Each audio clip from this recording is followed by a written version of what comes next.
আলহামদুলিল্লাহ, আম্মা বাদ। বাংলাদেশ খেলাফত যুব মজলিস নান্দাইল উপজেলার আয়োজনে আজকের এই গণসমাবেশের সম্মানিত সভাপতি আমাদের মাঝে উপস্থিত হয়েছেন বাংলাদেশের মুক্তিকামী তৌহিদি জনতার প্রিয় রাহবার, বাংলাদেশ খেলাফত মজলিসের মজলুম মহাসচিব, কারা নির্যাতিত আলেম শেখুল হাদিস হযরত মাওলানা মামুনুল হক হাফিজাহুল্লাহ সহ সংগঠনের দায়িত্বশীল বৃন্দ, সম্মানিত উলামায়ে কেরাম, মিডিয়ার ভাইরা, আমার সামনে উপস্থিত এদেশের তৌহিদি মুক্তিকামী জনগণ। বাংলাদেশ স্বাধীন হয়েছে আজকে প্রায় 53 বছর হয়েছে।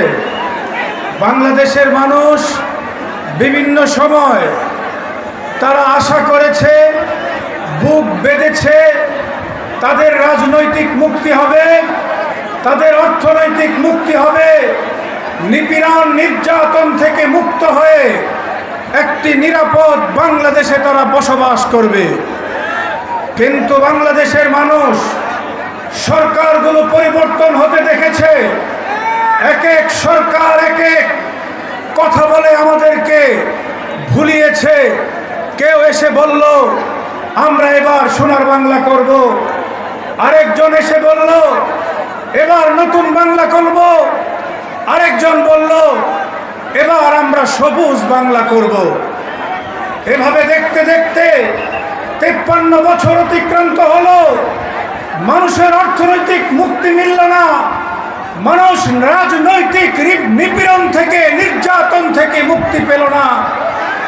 মানুষ এবার দেখতে চায় একটি শান্তি, নিরাপত্তা, সমৃদ্ধ বাংলাদেশ। মানুষ আর কথাই ভুলতে চায় না। বিগত স্বৈরাচার শেখ হাসিনা 16টি বছর মিথ্যা কথা বলে মানুষের উপর নির্যাতন করেছে, নিপীড়ন করেছে। দীর্ঘ আন্দোলন সংগ্রামের মধ্য দিয়ে আমরা আজ মুক্ত হয়েছি। এই মুক্তকে কথার মুক্তিতে আমরা রূপান্তর করতে চাই না। আমরা একটি অর্থবহ মুক্তি চাই, আমরা একটি অর্থবহ স্বাধীনতা চাই। অর্থবহ স্বাধীনতার মুক্তি পেতে হলে আল্লাহর জমিনে আল্লাহর খেলাফত কায়েম করতে হবে, আল্লাহর দেওয়া শরিয়া কায়েম করতে হবে।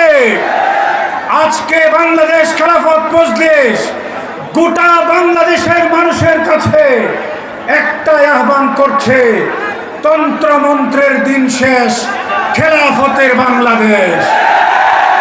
এই খেলাফতের বাংলাদেশ কায়েম করতে আল্লামা মামুনুল হকের হাতকে কারা কারা শক্তিশালী করতে চান?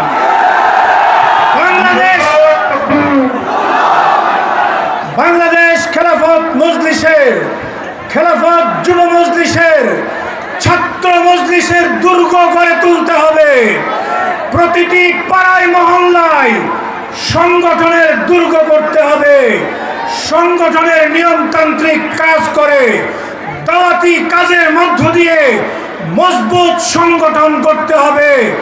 যখনই আমাদের রাহবার ডাক দিবেন, 5ই আগস্ট যেভাবে ছাত্র জনতা রাজপথে নেমে স্বৈরাচার শেখ হাসিনাকে দেশ থেকে পলায়ন করতে বাধ্য করেছিল, আজকেও যারা এই দেশকে নিপীড়ন করতে চাইবে, যারা নির্যাতন করার স্বপ্ন দেখবে, যারা চাঁদাবাজি করবে, দুর্নীতি করবে, তাদেরকেও শেখ হাসিনার মতো দেশ থেকে পালাতে বাধ্য করা হবে।